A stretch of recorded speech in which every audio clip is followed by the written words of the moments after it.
जमशेद जी के पास वर्कर्स तो थे, पर उनको मैनेज करने के लिए लीडर्स नहीं थे। अभी लीडर सब मुंबई में होते थे, मुंबई से नागपुर आना नहीं चाहते थे। स्किल्ड वर्कफोर्स की कमी थी, जो स्किल्ड वर्कफोर्स थी वो मुंबई रहती थी। इनके पास नॉर्मल वर्कफोर्स को स्किल्ड वर्कफोर्स बना रहे थे। मुंबई छोड़ के जब नागपुर ना आए तो उन्होंने सोचा कि मैनेजर्स को बाहर से हायर करने की जगह अपने लीडर्स को मैं डेवलप करने का प्लान बनाता हूं। बाहर से हीरो ढूंढने से अच्छा है अंदर के हीरो को बाहर निकालो, स्ट्रॉन्ग को स्ट्रॉन्गर बनाओ, स्ट्रॉन्गर को स्ट्रॉन्गेस्ट बनाओ। इसके लिए उन्होंने एक अप्रेंटिस प्रोग्राम लॉन्च किया 4 स्टेप्स पे। मैंने बताया ना 1960 में आया था कर्क Patrick model, KIRK Patrick, PATRICK। इसके ऊपर गूगल पे सर्च करना। ये 4 स्टेप का मॉडल था। ये उन्होंने लगभग 80 साल पहले अपने यहाँ इंप्लीमेंट कर दिया, जिस प्रिंसिपल को 75 साल 80 साल पहले इंप्लीमेंट किया। कैसे किया? इसमें 4 चीज़ें हैं। पहले जब भी किसी की ट्रेनिंग करेंगे ना तो उसके आउटपुट को कैलकुलेट जरूर करना है। ट्रेनिंग टाइम पास प्रोग्राम नहीं है। ट्रेनिंग में मुझे पूरी जर्नी उसकी कैलकुलेट करनी है। तो ट्रेनिंग के दौरान फीडबैक लेते थे कि एम्प्लॉय ने फील कैसा किया, तो उसको बोलते हैं ट्रेनिंग में फीडबैक फॉर्म भरवाना। कैसा महसूस किया? ट्रेनर पार्टिसिपेंट का बहुत अच्छा महसूस किया जी, बढ़िया ट्रेनिंग दे रहे हैं, अच्छा आ गए, अच्छा आ गए। लेकिन इतने से काम नहीं चलेगा। ये क्या करते थे? ऑन द जॉब ले जाते थे, कमरे के अंदर नहीं, किसी हॉल के अंदर ट्रेनिंग नहीं करते थे। ऑन द जॉब फैक्ट्री में, शॉप फ्लोर के अंदर, वहां ले जाकर के ट्रेनिंग करे। और उसके बाद क्या करे? सुबह पहले उसका टेस्ट ले लें, प्री टेस्ट, और शाम को ले लें पोस्ट टेस्ट। तो वो हो गया सेकंड स्टेप, प्री टेस्ट और पोस्ट टेस्ट। सुबह उसके नंबर आए 10 में से 3, शाम को उसके नंबर आए 10 में से 8। अरे काफी कुछ सीख गया। तो ये प्रोबेशन पीरियड के दौरान regular pre test post test, pre test post test, सुबह ले प्री टेस्ट, शाम को ले पोस्ट टेस्ट, पता चल जाए आदमी इंप्रूव कर रहा है कि नहीं कर रहा। और फिर उसके बाद तीसरे स्टेज में देखते थे कि बिहेवियर में क्या चेंज आया, कौन से इसके स्किल अच्छे हुए हैं।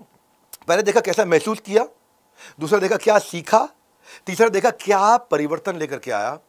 और परिवर्तन अगर अच्छा लेकर के आया, कोई स्किल अच्छे हुए हैं तो उसको उस हिसाब से डिपार्टमेंट में डालेंगे। पर चौथा देखते हैं अब इसने क्या कमा के दिखाया। कमाई करेगा 2 तरीके से, या कमाई बढ़ाएगा या खर्चा घटाएगा। 2 तरह से कमाई हो सकती है, खर्चा घटा के हो सकती है, कमाई बढ़ा के हो सकती है। तो ट्रेंड मैन पावर के फाइनेंशियल आउटपुट को मेजर करते थे, क्या मुनाफा कमाया, क्या कॉस्ट को घटाया। तो ये 4 चीजें मैं समराइज करता हूँ, ईजी कर देता हूँ आपके लिए। पहला, कैसा महसूस किया? बढ़िया महसूस किया, फीडबैक अच्छा है। दूसरा, क्या सीखा? प्री टेस्ट पोस्ट टेस्ट का फर्क, 10 में से 3 से 10 में से 10 पे पहुंच गया। तीसरा है क्या चेंज इन बिहेवियर लेके आया, क्या परिवर्तन लेके आया, कौन सा स्किल लेके आया। और चौथा है कितना कमाया, जो कि ट्रेनिंग के बाद अगर मेरे PNL पे फाइनेंशियल इंपैक्ट नहीं पड़ा तो वो ट्रेनिंग टाइम पास हो जाएगी, ट्रेनिंग निकल आएगी। इनका ट्रेनिंग का तरीका इतना कॉस्ट इफेक्टिव हो गया कि जितनी कॉस्ट में वो एक मैनेजर को हायर करते उतनी में वो 4 को अपने यहां बिल्ड कर लेते। यानी कि 1 के लाने की कॉस्ट पे 4 की कमाई इन्होंने, 4 की तैयारी कराई इन्होंने, 4 की इन्होंने करी कमाई।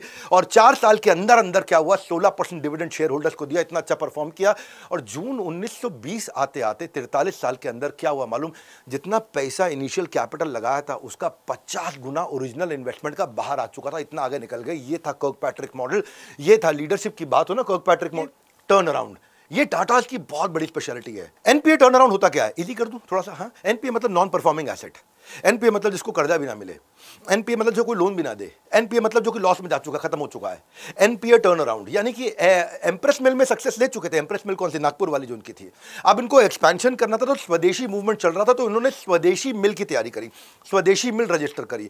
स्वदेशी मिल को एक्चुअली प्लांट ढूंढना था मुंबई के अंदर, और वो नई मिल बनानी थी। अब उस नई मिल बनाने के लिए रिसर्च कर रहे थे। पेपर में एक ऐड देखी कि धरमसी मिल, एक कुर्ला के अंदर एक ऐसा प्लांट है जिसके ऊपर किसी की कोई बद्दुआ लग चुकी है, क्या लग चुका है, कोई ऐसा जिंक्स आ चुका है, कोई काली नजर लग चुकी है। क्या हो गया कि जो ले उसको प्लांट फेल हो जाए, जो ले प्लांट फेल हो जाए।